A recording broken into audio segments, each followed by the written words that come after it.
Whether Donald Trump faces trial this year for seeking to subvert the 2020 election appears increasingly certain to rest with the 9 justices of the Supreme Court, 3 of whom he nominated himself. Thank you for your patience and support to our channel. Please subscribe and click on the notification button to get notified when we upload new videos.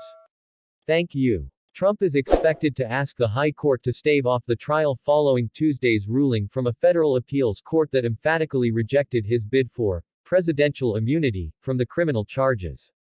The former president now faces a key deadline of next Monday to ask the Supreme Court to step in, and once he does, the justices will face a set of options with obvious ramifications for the presidential campaign. They could hear Trump's appeal on an accelerated schedule. They could take their time, and in doing so, essentially guarantee that the federal election subversion trial could not occur before November. Or they could simply decline to hear Trump's appeal at all, a move that would allow the trial proceedings, which have been stalled for nearly 2 months, to resume quickly.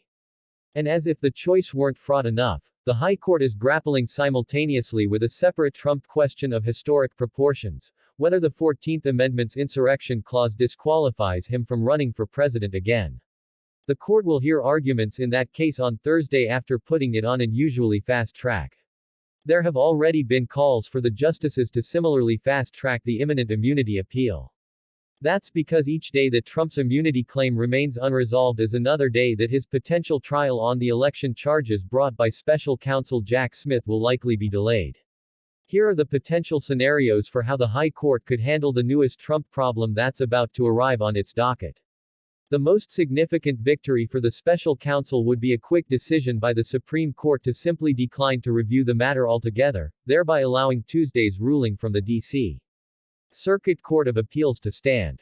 That would give Judge Tanya Chutkan, who is overseeing the case at the trial level, a green light to resume Trump's trial schedule much sooner than if the justices weigh in themselves. This option would require the justices to forego a chance to deliver clarity on a thorny constitutional question that was, until recently, unprecedented: whether former presidents can be prosecuted for actions they took while in office. It's the sort of question on presidential power that would normally cry out for the High Court's involvement. But in recent years, the court has shown signs of preferring to sidestep contentious Trump-related matters when it can.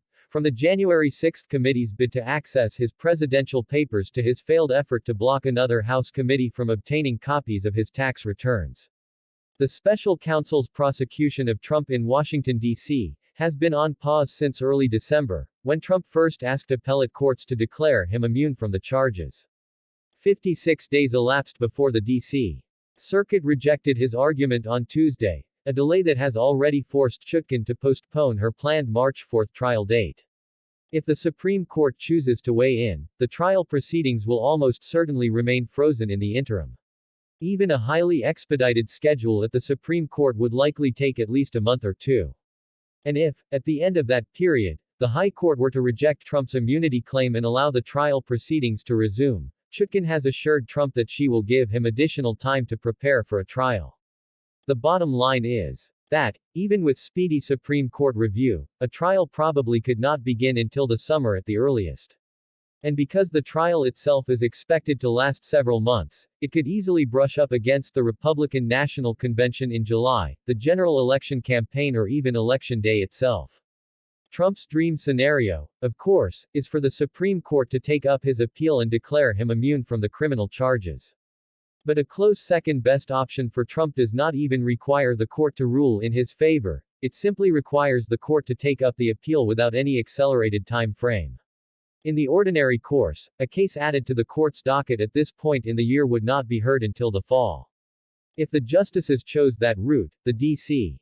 Circuit's immunity ruling would likely remain on hold and the trial would stay frozen until then, all but ensuring that the election would occur before the immunity issue were resolved, and before the election subversion trial could even begin.